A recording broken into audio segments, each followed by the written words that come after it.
Վաղարշաբաթի ընտրություններին ՔՊԻ նախընտրական ցուցակի անդամ Դաշտ բնակավայրի վարչական ղեկավար Սերոժ Գևորգյանի ընտանիքում քրեական պատմությունների պակաս չկա։ Իշխանություն լրատվականը պարզեց, որ Սերոժ Գևորգյանի հայրը Հարություն Գևորգյանը նախկինում դատապարտվել է բարիգության համար, իսկ այժմ գտնվում է կալանավայրում ոստիկանների նկատմամբ բռնություն գործադրելու և խուլիգանություն կատարելու մեղադրանքով։ Նախաքննությունն ավարտվել է, քրեական գործը մեղադրական եզրակացությամբ ուղարկվել է Արմավիրի մարզի ընդհանուր իրավասության դատարան, գտնվում է դատավոր Արմեն Բաբախանյանի վարույթում։ Ըստ մեղադրանքի 2025 թվականի հուլիսի 17-ի լույս 18-ի գիշերը Դաշտ գյուղի Բարեգործների փողոցի 55 հասցեում ՔՊԱ-ական համայնքապետի հայրը գտնվելով ալկոհոլի ազդեցության տակ դրսևորել է բացահայտ ագրեսիվ վարքագիծ, հնչեցրել սեռական բնույթի հայհոյանքներ և միջամտել ոստիկանների օրինական ծառայողական գործունեությանը։ ՔՊԱ-ական գյուղապետի հայրը տեղում ծառայություն իրականացնող ոստիկաններ Գոռ Հովսեփյանին և Արմեն Մուրադյանին հայհոյել է,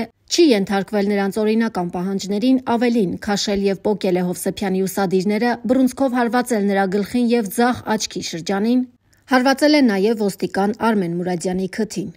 Դեպքի վայրում Գևորգյանը նաև բարձրաձայն հայտարարել է. 10 տարի կգնամ կնստեմ, նստելուց չեմ վախենում, 48 կամերն եմ նստել։ Գևորգյանի արարքները իրավապահների կողմից որակվել են որպես խուլիգանություն և պաշտոնատար անձի նկատմամբ բռնություն գործադրելու դեպք։ Նշենք, որ բարիգության համար դատապարտված ՔՊԱ-կանի հայրը 2008 թվականից իր հողամասում մարիխուանա տեսակի թմրամիջոց է աճեցրել և ապօրինի իրացրել, այդ թվում մի քանի անգամ վաճառել է Այգեշատի բնակչի։ Փաստացի հանցավոր արարքներ կատարած անձի որդին կրկին ՔՊԻ նախընտրական ցուցակում է։ Մինչդեռ իշխանության ներկայացուցիչները կոկորդ են պատռում, թե գողական բարքերի կրողներն իրենց շարքերում տեղ չունեն։ Լիա Սարգսյան, Իշխանություն լրատվական։